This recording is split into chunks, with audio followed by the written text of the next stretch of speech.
નમસ્કાર મિત્રો, મારી યુટ્યુબ ચેનલમાં તમારું હાર્દિક સ્વાગત છે।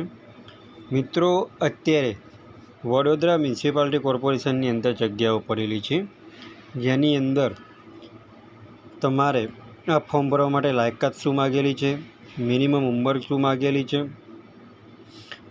આ ફોર્મનું ક્વોલિફિકેશન કે તમારી લાયકાત શું માગેલી છે, આ ફોર્મ કેવી રીતના ભરવું અને આ ફોર્મ ભરવા માટેની છેલ્લી તારીખ કઈ છે એ તમે આ વિડીયોના માધ્યમ દ્વારા જોઈ શકશો। તો મિત્રો, સૌપ્રથમ તમે અમારી ચેનલ ઉપર નવા હો તો અમારી ચેનલને સબસ્ક્રાઈબ કરી લેજો અને બાજુમાં આપેલ બે આઇકોનને ક્લિક કરી લેજો, જેથી કરીને રોજ નવા વિડીયોની નોટિફિકેશન તમને મળતી રહે।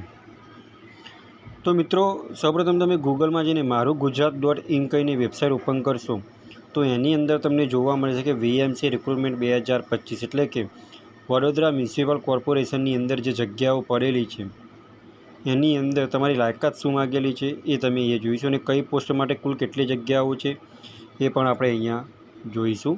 તો આસિસ્ટન્ટ એન્જિનિયરિંગ સિવિલ માટેની 9 જગ્યાઓ છે અને રિસેપ્શન સેટ માટેની 2 પીએચ।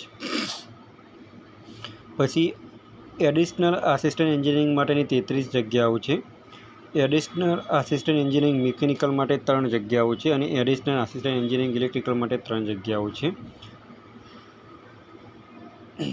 આમ મિત્રો 48 જગ્યાઓ છે કુલ થઈને। હવે મિત્રો, આની અંદર તમારે લાયકાત શું માગેલી છે? તો મિત્રો, લાયકાત તમારે પોસ્ટ વાઇઝ રહેશે, એટલે એ પણ આપણે વિડીયોના માધ્યમ દ્વારા જોઈ શકશું। હવે મિત્રો, આ ફોર્મ ભરવા માટેની છેલ્લી તારીખ કઈ છે? તો મિત્રો, આ ફોર્મ ભરવાના ચાલુ થઈ ગયા છે અને આ ફોર્મ ભરવા માટેની છેલ્લી તારીખ 21/3/2025 છે।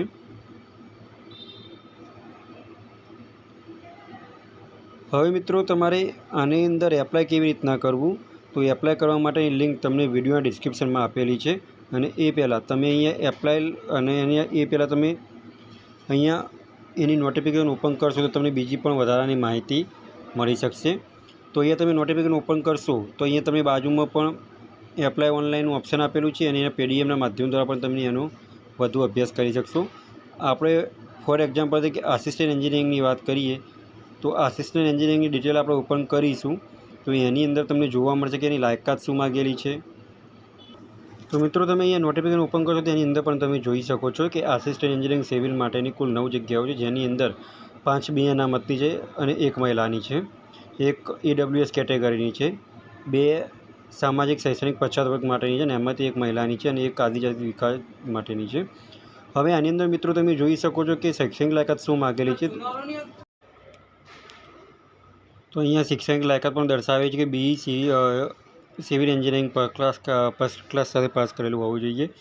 હવે મિત્રો, પગાર ધોરણની વાત કરીએ તો 3 વર્ષ માટે 49,600 ફિક્સ પગાર છે, જે મંથલી તમારો પગાર આવશે અને ઉંમરની વાત કરીએ તો 35 વર્ષથી વધારે હોવી જોઈએ નહીં અને બીજી કોઈ પણ માહિતી, બીજી વધારાની તમારે માહિતી જોઈતી હોય તો એ પણ તમને અહીંયા આપેલી છે, એ તમે આ પીડીએફનો અભ્યાસ પણ કરી શકો છો। હવે મિત્રો, એપ્લાય કેવી રીતના કરવું? તો મિત્રો, વિડીયોના ડિસ્ક્રિપ્શનમાં લિંક તમને આપેલી છે અને આપણે વિડીયોના માધ્યમ દ્વારા પણ જોઈ શકશું કે ફોર્મ કેવી રીતના ભરવું। તો અહીંયા મિત્રો, તમે એપ્લાય ઓનલાઈન ઉપર ક્લિક કરશો તો આ રીતના વીએમસીની વેબસાઇટ ઉપરથી એનું ફોર્મ ઓપન થશે।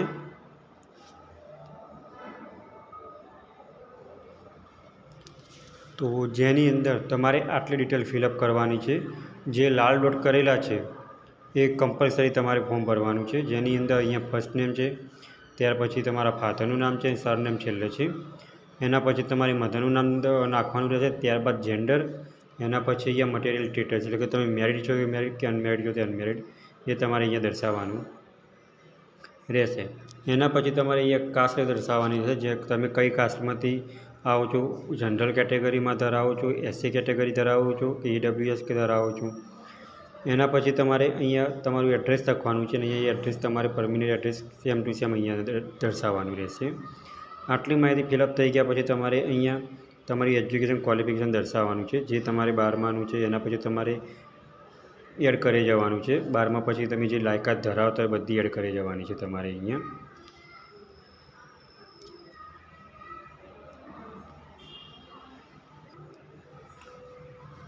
અહીંયા તમારી ડિગ્રી, ત્યારબાદ તમારે બોર્ડ યુનિવર્સિટી, અહીંયા સ્ટેટ, તમારું ગ્રેડ, ક્લાસ અને પાસિંગ યર દર્શાવવાનું રહેશે. એના પછી મિત્રો જો તમારે એક્સપિરિયન્સ હોય તો તમારે અહીંયા એક્સપિરિયન્સ દર્શાવવાનું રહેશે. આટલું ફિલઅપ કર્યા પછી તમારે અહીંયા તમારી લેંગ્વેજ દર્શાવવાની રહેશે, જે ઇંગ્લિશ, હિન્દી અને ગુજરાતી જે તમે બોલી શકો છો, વાંચી શકો છો અને સમજી શકો છો. ત્યાર પછી અહીંયા તમારે પાસપોર્ટ સાઇઝનો ફોટો દર્જ કરીને અહીંયા તમારે ફાઇનલ સબમિટ આપવાનું રહેશે. તમે જેવું સબમિટ આપશો એટલે તમારે મોબાઈલ નંબર ઉપર તમારો એપ્લિકેશન નંબર આવશે અને એના માધ્યમથી તમારે કોલ લેટર નીકળશે. તો મિત્રો, જે મિત્રોએ BE મિકેનિકલ એન્જિનિયરિંગ કરેલું છે, સિવિલ એન્જિનિયરિંગ કરેલું છે, તેવા મિત્રોને આ વિડીયો આગળ શેર કરો અને રોજ ગવર્મેન્ટ જોબને લગતા વિડીયો અને ટેકનિકલના વિડીયો જોવા માટે અમારી ચેનલને સબસ્ક્રાઈબ કરતા રહો. જો મિત્રો તમને આ વિડીયો ગમ્યો હોય તો લાઇક કરજો, શેર કરજો અને સબસ્ક્રાઈબ કરજો. Thanks for watching the video.